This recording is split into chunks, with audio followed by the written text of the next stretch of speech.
Kisah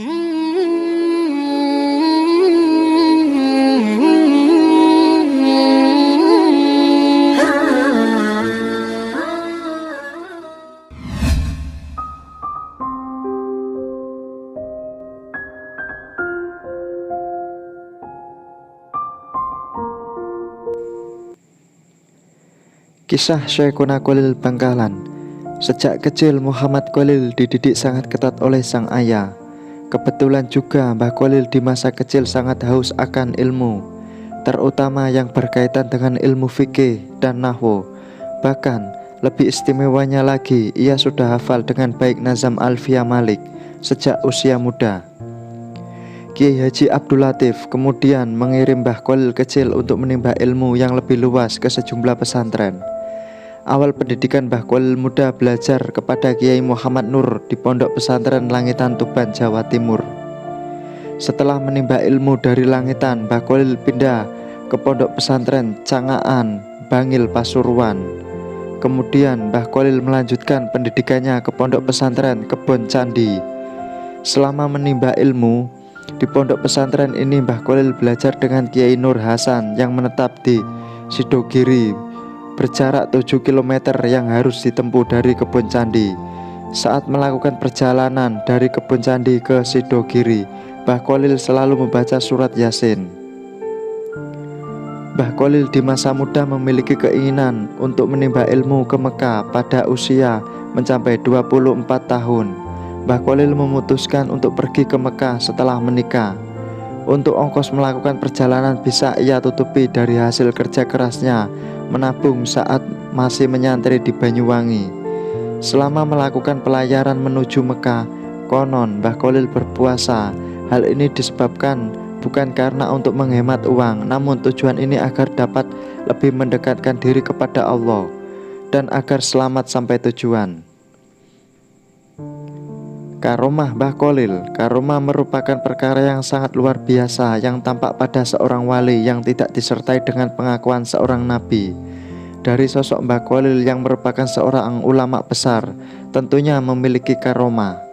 Berikut karomah Mbah Khalil dari berbagai sumber yang telah kami rangkum, di antaranya.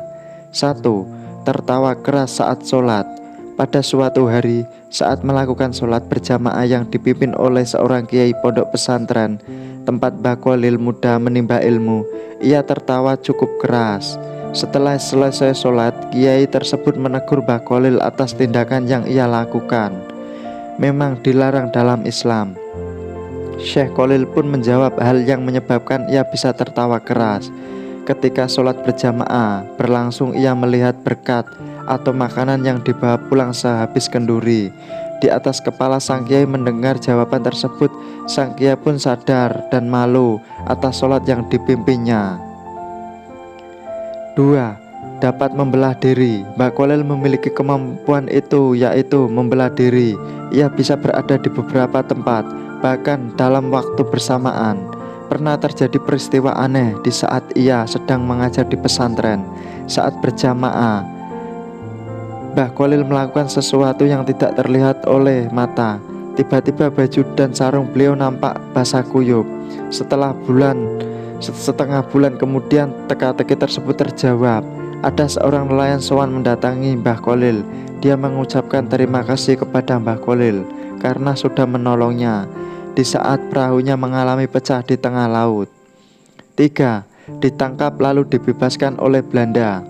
Syekh Khalil pernah ditangkap oleh Belanda karena dituduh melindungi beberapa orang yang terlibat perlawanan terhadap kolonial di pondok pesantrennya. Pada saat ditangkap Syekh Khalil, terjadi hal aneh yang tidak bisa mereka mengerti, seperti tidak bisa dikuncinya pintu penjara, sehingga membuat mereka harus berjaga penuh agar tahanan tidak melarikan diri. Banyak orang berdatangan untuk menjenguk Syekh Khalil dan memberi makanan. Bahkan sampai banyak orang yang meminta ingin ikut ditahan bersamanya. Kejadian tersebut membuat pihak Belanda untuk merelakan Syekh Khalil dibebaskan. 4. Menyembuhkan orang sakit. Syekh Khalil memiliki karomah yang sangat luar biasa. Dalam kisahnya diceritakan, ada seorang keturunan Cina yang sedang mengalami sakit lumpuh. Padahal sudah dibawa ke Jakarta, namun masih belum juga sembuh. Lalu ia mendapatkan informasi bahwa di Madura ada orang sakti yang bisa menyembuhkan penyakit. Setelah mengetahui itu, semua mereka pergi menuju Madura, yakni ke Mbah Kholil untuk bertobat. Saat melakukan perjalanan kira-kira jarak 20 meter dari rumah Mbah Kholil, tiba-tiba muncul Mbah Kholil dengan pembawa pedang sambil berkata. Melihat hal tersebut, kedua orang tersebut lari sangat kencang. Bahkan ia tidak sadar bahwa ia sedang sakit. Tanpa mereka sadari, mereka sudah sembuh. Mereka sangat bersyukur atas karomah yang ia dapatkan dari Mbah Kholil. Setelah Mbah Kholil wafat, bahkan mereka sering datang ke makam Mbah